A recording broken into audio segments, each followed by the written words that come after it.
Okay, building with Papa. I'm going to take you through a series of videos of a project that I'm doing. This building here, we're going to be doing a build out on the whole first floor. I'm going to show you from beginning to end. All right, this is going to be an awesome journey. All right, let's go inside. Okay, here is the floor plan of what we're going to build out in this space. Okay, I'm going to show you what you should do when you first start a project like this. You need to establish control lines. You don't just want to put up walls haphazardly. You need to establish your control lines that everything works off of it. We're going to run one down the center so we can establish the hallway, and then we're going to put one on each side of the stairwell and the common area. This way we'll be able to lay out everything from that, and we're also going to install benchmarks for our elevations. Okay, we're pulling a string line. We just pulled it and made a couple extra marks. Like this one. Now we're going to check it for square to the outside walls. And that's going to be our main control. The opposite wall over to this mark. And then we're going to check it further on down the line to make sure we're square with the outside walls. Okay, now that we checked that line out, we feel comfortable with it. 18 3/4? Yes. And now we're going to snap the control line all the way down the building, because we know that that line works out for everything, and then we're going to be able to have the control line that everybody's going to work off of. We're now running our chalk line down, and we're going to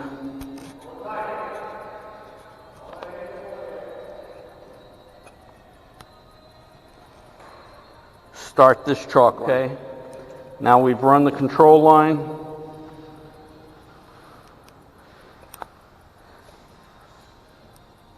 Okay, now we pulled off the existing wall, and we're going to put a temporary line down so that we can find square off of our main control line. Okay. Squaring your control line or any other partition. What we use is what they call a 3 foot by 4 foot and then diagonal of 5 foot. It'll give you square. But when you're using much longer lines and walls, you can double it. You go 6 foot, 8 foot, and 10 foot. You can even go further than that. You could go 12 foot, 16 foot, and 20 foot. If you do this, you will know that your lines are square, and when you do your layout off of these lines, everything will square out and your ceilings will look perfect. Okay, now we're going to go square. You're going to hold the other end for him.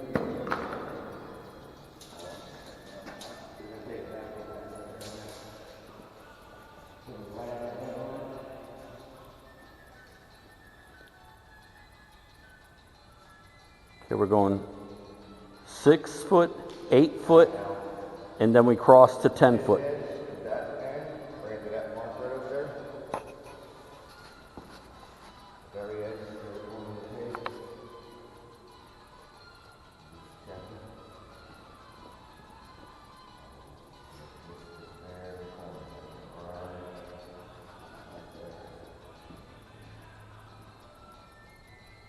Almost dead nuts. Almost perfect. Okay, once you've squared that line, now we need to continue it all the way across to the other side of the building. So we run our chalk line on top of that line that we made square, and we bring it to the other end of the building. You may need a third person with this to be able to see the line and then hold the chalk line and snap both sides, or just the one side that you hadn't snapped already. This will give you the line completely across for your control line. Okay, so now what we're doing, We know that the concrete wall is about a 1/2 inch at a square. So what we're doing is we're just pulling off of our control line that we made on the other side, bringing the same number over here, and we're going to shoot this one and make it our control line for this side. Because we know then it'll be square with this center control line. This is the floor plan.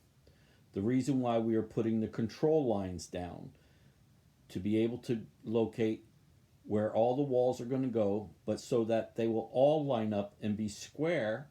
So when your acoustical ceiling or whatever ceiling you put in, everything's going to line up very well.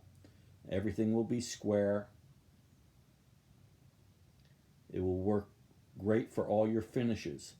You have to start with the idea of finishing. So that's what the control lines do. Put everything in the rough framing in line, so when you do your finishes, everything lines up perfectly. Don't forget this step. It is very important. Okay, this is your ceiling drawing. You can see where the foldable partitions will be going. And we put a benchmark around the building, and that helps you with all your elevations.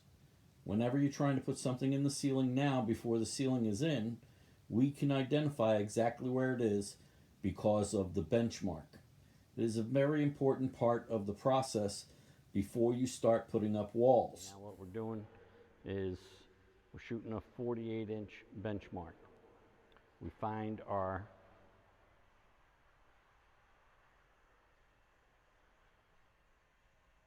where we want to start with 48 inches off the ground, and then we transfer that line all the way around with the laser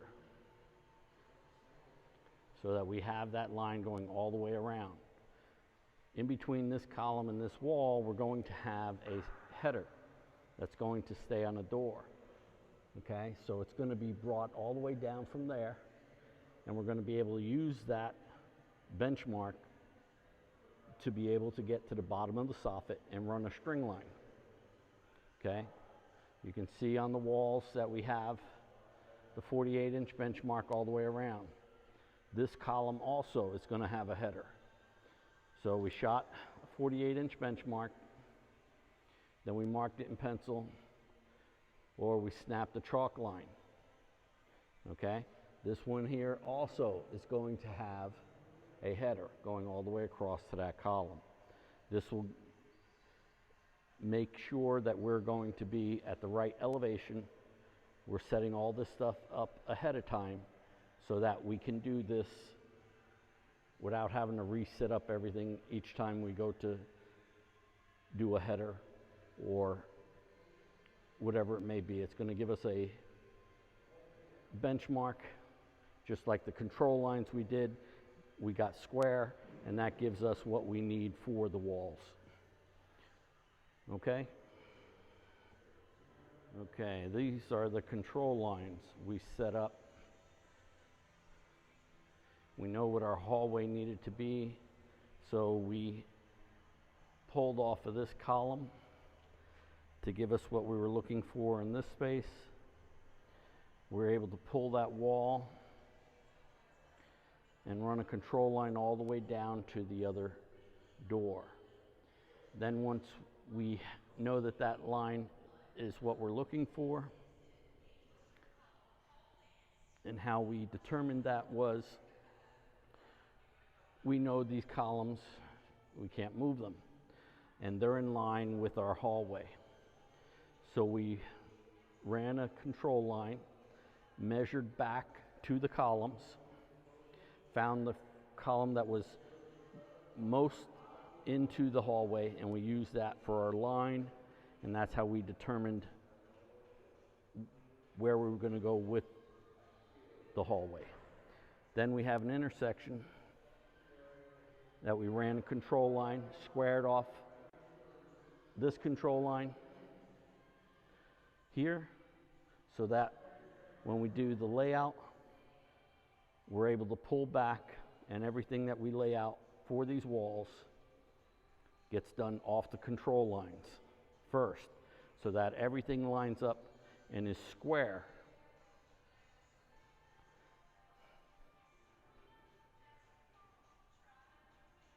Okay. We also transferred another control line over here because we have two sections, and so we didn't have to pull as far. We found another one. We made a control line going here, and then be able to pull everything off of it for our other walls. Because actually right here you see this blue line, that's going to be the stage. So we pull from the front, we pull from the control line to the front of the stage, give us that. We pull from the control line to give us that part of the stage. That gives us square, and then we just ran a 45 for this angle.